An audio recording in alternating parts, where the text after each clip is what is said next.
درود ان پر، سلام ان پر، میرے نبی کا جو ہے گھرانہ۔ اس قدر رسول خدا کی مخالفت کی اجازت کے بغیر وہ چلے گئے۔ لہذا قرآن فرماتا ہے کہ اگر تم نے جانا ہے تو پہلے اجازت لیں رسول گرامی اسلام سے، اور پھر رسول گرامی اسلام کو حکم دیا کہ اے پیغمبر اگر یہ آپ کے پاس اجازت لینے کے لیے آئیں تو اگر آپ چاہیں تو ان کو اجازت دے دیں، کوئی حرج نہیں، اور اجازت دے دیں اور ان کے لیے طلب مغفرت کریں۔ لہذا یہ آیہ نمبر 62 سورہ نور کے آیہ نمبر 62 یہ ان لوگوں کی مذمت میں اور ان لوگوں کی مخالفت میں نازل ہوئی کہ جنہوں نے اپنے رہبر کی اور بالاخص رسول گرامی اسلام کی اطاعت نہیں کی، مخالفت کی انہوں نے رسول گرامی اسلام۔ اور عزیزاً اس مخالفت میں ایسا نہیں ہے کہ منافقین ہی سب تھے یہ کہ جنہوں نے رسول گرامی اسلام کی اطاعت سے منہ موڑا اور انہوں نے رسول گرامی اسلام کی مخالفت کی، وہ صرف منافق تھے۔ نہ، منافق بھی نہیں، بعض لوگ ایسے تھے جو منافق نہیں تھے لیکن اس کے باوجود انہوں نے رسول گرامی اسلام کی مخالفت کی۔ کیسے لوگ؟ کہ جو راحت طلب تھے، جو آسانی زندگی میں چاہتے تھے، اپنے آپ کو مشکل میں نہیں ڈالنا چاہتے تھے۔ اور پھر رسول گرامی اسلام کی مخالفت کا انجام کیا ہے، سزا کیا ہے؟ آپ ملاحظہ فرمائیں کہ یہ جنگ تبوک، سورہ توبہ کی آیہ نمبر 118 میں جنگ تبوک پیش آتی ہے، اور یہ تبوک مدینہ سے 700 کلومیٹر کے فاصلے پر یہ روم کے بارڈر پہ ہے۔ یہ تبوک کا مقام، رسول گرامی اسلام کو اطلاع ملتی ہے کہ یہ لوگ دشمن جو ہے وہ مسلمانوں پر حملے کی تیاری کر رہا ہے اور حملہ کرنا چاہتا ہے۔ رسول گرامی اسلام نے فرمایا کہ ہم ہاتھ پہ ہاتھ رکھ کر نہیں بیٹھ سکتے کہ وہ دشمن آئے ہم پہ حملہ کریں۔ رسول گرامی اسلام نے اعلان فرمایا کہ جنگ کے لیے آمادہ ہوں تاکہ ہم پہلے جا کر دشمن کا مقابلہ کریں۔ سخت گرمی کا موسم ہے، 700 کلومیٹر کا فاصلہ ہے، اور یہ سخت ترین جنگ تھی رسول گرامی اسلام کی زندگی میں، سخت ترین جنگ تھی۔ اصحاب نے اپنے وسائل اکٹھے کیے، آذوقہ اکٹھا کیا اور رسول گرامی اسلام کے ہمراہ چل دیے۔ تو اس سخت ترین جنگ میں جب آپ اگرچہ یہ جنگ پیش نہیں آئی، جنگ تبوک، اس لیے کہ جب تبوک پہنچتے ہیں اور مسلمانوں کا یہ لشکر پہنچتا ہے تو دشمن پشیمان ہوتا ہے اور عقب نشینی کرتا ہے اور جنگ واقع نہیں ہوتی۔ لیکن اس سفر میں بہت سارے اصحاب سفر کی سختی اور گرمی کی وجہ سے ان کی رحلت ہو جاتی ہے، شہید ہو جاتے ہیں۔ 3 لوگ، یہ 3 دوست ہیں، کعب، ہلال اور مرارہ، یہ 3 لوگ مدینہ میں رسول گرامی اسلام نے ان کو بھی جانے کے لیے حکم دیا، اور انہوں نے عرض کی یا رسول اللہ کہ آپ چلیں، ہم انشاءاللہ آپ کے ساتھ ملحق ہو جائیں گے، ہم مل جائیں گے آپ کے ساتھ۔ انہوں نے وعدہ کیا رسول گرامی اسلام کے ہمراہ نہیں چلتے کہ ہم انشاءاللہ بعد میں آپ کے ساتھ مل جائیں گے۔ رسول گرامی اسلام جاتے ہیں اور پھر واپس بھی پہنچ جاتے ہیں، لیکن یہ لوگ مدینے سے نہیں نکلے۔ جب رسول گرامی اسلام تبوک سے واپس مدینہ پہنچتے ہیں تو مدینے کے لوگ استقبال کے لیے رسول گرامی اسلام کی خدمت میں آتے ہیں، اور ان میں سے یہ 3 لوگ بھی ہیں، کعب و ہلال و مرارہ۔ رسول گرامی اسلام کی نگاہ جب ان پہ پڑی اور ان لوگوں نے جھوٹ بھی بولا تو آپ نے اعلان کیا مدینہ میں کوئی بھی ان سے کلام نہ کرے، اس لیے کہ انہوں نے تخلف کیا ہے، جنگ سے تخلف کیا، حکم رسول خدا سے تخلف کیا اور اطاعت نہیں کی ان لوگوں نے۔ فرمایا کوئی بھی ان سے کلام نہ کرے۔ ان کی زوجات رسول گرامی اسلام کی خدمت میں آتی، یا رسول اللہ ہمارا کیا وظیفہ ہے، ہمارے لیے کیا حکم ہے؟ فرمایا تم بھی اپنے شوہروں سے کلام نہ کرو، مدینہ میں کوئی بھی ان سے کلام نہیں کرتا۔ یہ تینوں نے جب یہ ماحول دیکھا کہ کوئی بھی ان سے کلام نہیں کر رہا، ان تینوں نے کہا کہ جب کوئی بھی ہم سے کلام نہیں کر رہا لہذا ہم تینوں بھی ایک دوسرے سے کلام نہیں کرتے۔ یہ لوگ دن میں مدینہ کے بازار میں ایک گوشے میں بیٹھ جاتے اور اپنے اوپر شرمندہ ہوتے اور اپنے آپ کو کوستے کہ ہم نے مخالفت کیوں کی۔ یہ منافق نہیں تھے، لیکن راحت طلب تھے. اس جنگ کی سختی، گرمی اور موسم کی سختی کو وہ اپنے لیے سخت سمجھ رہے تھے، لہذا رسول گرامی اسلام کے ہمراہ نہیں چلے. ان لوگوں نے پشیمانی اختیار کی کہ انہی ایام میں یہ ان میں سے ایک کعب، اس کا کہنا ہے کہ میں بازار میں بیٹھا تھا کہ ایک شخص آتا ہے اور مجھے ایک خط دیا.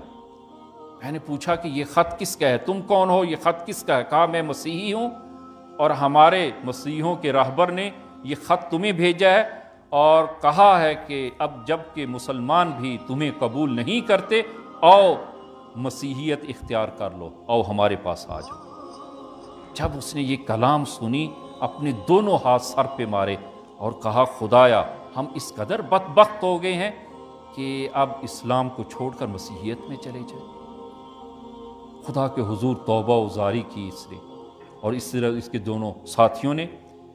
تو 50 دن کے بعد خداوند عالم نے ان کی توبہ کو قبول کیا اور سورہ توبہ کی آیت نمبر 118 نازل ہوئی کہ ارشاد خداوندی ہوتا ہے وَعَلَى الثَّلَاثَةِ الَّذِينَ خُلِّفُوا حَتَّى إِذَا ضَاقَتْ عَلَيْهِمُ الْأَرْضُ بِمَا رَحُبَتْ وَضَاقَتْ عَلَيْهِمْ أَنفُسُهُمْ وَظَنُّوا أَن لَّا مَلْجَأَ مِنَ اللَّهِ إِلَّا إِلَيْهِ ثُمَّ تَابَ عَلَيْهِمْ لِيَتُوبُوا إِنَّ اللَّهَ هُوَ التَّوَّابُ الرَّحِيمُ. کہ اور ان تینوں کو بھی معاف کر دیا، یعنی تینوں کو بھی معاف کر دیا جو تبوک میں پیچھے رہ گئے تھے، اور جب اپنی وسعت کے باوجود زمین اپنی وسعت کے باوجود جب ان پر تنگ ہو گئی تھی اور وہ اپنی جانوں پر بھی وہ ان کی جانیں بھی ان کے لیے سخت اور گراں ہو چکی تھیں، تو انہوں نے جب دیکھ لیا کہ اللہ کی گرفت سے بچنے کے لیے فقط یہی ایک راستہ ہے کہ ہم خدا کی پناہ لیں اور خدا سے توبہ کریں، تو پھر اللہ تعالیٰ نے بھی ان پر مہربانی کی اور ان کی توبہ کو قبول کیا. ایک راہبر کی اطاعت نہ کرنے کے نتیجے میں رسول گرامی اسلام، چونکہ ایک منکر ہے اور نہی عن منکر لازم ہے، لہذا رسول گرامی اسلام نے کہ اس منکر کو معاشرے سے ختم کیا جائے اور لوگ اپنے راہبر کی اطاعت کریں اور خصوصاً نبی کریم کی اطاعت کریں. فرمایا کہ ان سے کوئی شخص وہ کلام نہ کرے، ان کا بائیکاٹ کیا جائے.